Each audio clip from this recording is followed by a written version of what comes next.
सादर जय जिनेंद्र। कौशल्या के राम में आप सभी का स्वागत है। चलिए अब जानते हैं कि रावण के मंत्री भी रावण को समझा रहे हैं कि भाई तुमने गलत किया। तो क्या समझा रहे हैं? मंत्रियों ने निर्भीक होकर हितकारी उपदेश देना चाहा। हे देव, आप देख चुके हैं कि राम लक्ष्मण पुण्य कर्म के प्रभाव से यत्न के बिना ही सिंहवाहिनी और गरुड़ वाहिनी विद्याएं प्राप्त हो चुकी है। अर्थात उन्होंने ना कोई तप किया है, ना कोई सिद्धि प्राप्त की है, ना कुछ किया है, परंतु उनको वो दोनों विद्याएं प्राप्त हो चुकी हैं।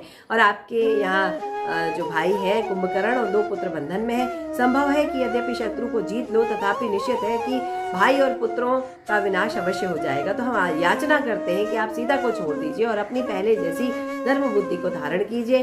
राम के साथ संधि मधुर वार्तालाप कीजिए, इसी में आपका लाभ है। रावण ने दूत को समझाकर राम के पास भेजा और दूत ने जाकर राम से कहा कि तुम आज अच्छे हृदय से मेरे भाई पुत्रों को भेजकर सीता देना स्वीकार करें, उसी में तुम्हारा कल्याण है।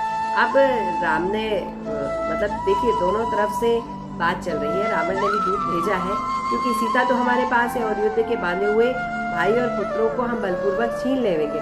राम ने कहा, मुझे राज्य से प्रयोजन नहीं है। यदि तुम परम सत्कार के साथ सीता को भेजते हो तो हे दशानन, मैं तुम्हारे भाई और पुत्रों को अभी भेज देता हूँ। तो उसने कहा कि सीता के प्रति तुम्हारी आसक्ति बिल्कुल भी अच्छी नहीं है।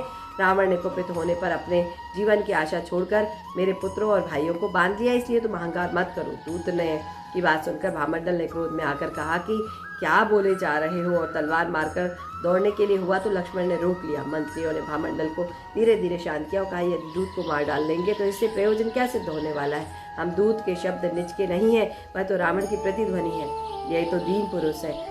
ये रावण का पुतला है, मात्र है। कठपुतली के तरह रावण की चेष्टा कर रहा है, इस पर क्रोध करना व्यर्थ है। परंतु अन्य लोगों ने इस दूत का अत्यंत तिरस्कार किया। इससे पीड़ित रोता हुआ स्वामी के पास पहुंचा और सारी बात बताई। राम ने कहा, मैं सीता के सिवाय और कुछ नहीं चाहता।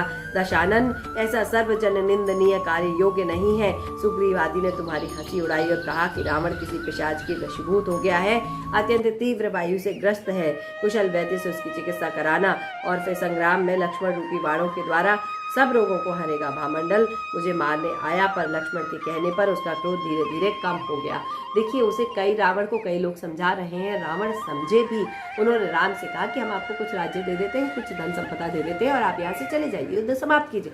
राम को कुछ चाहिए ही नहीं था। जब उन्हें कुछ चाहिए होता तो अयोध्या में युद्ध नहीं करते अपने भाई से, अपने उस राज्य के लिए। उन्होंने तो सब कुछ छोड़ दिया ना, तो उन्हें कुछ चाहिए ही नहीं था। उन्हें तो केवल अपनी स्त्री सीता चाहिए थी। तो उन्होंने कहा कि तुम सीता को ससम्मान मेरे पास भेज दो और युद्ध समाप्त।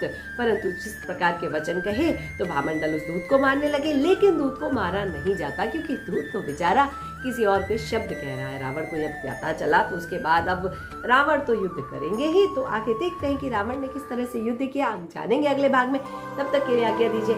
नमस्कार, प्रणाम, जय जिनेंद्र।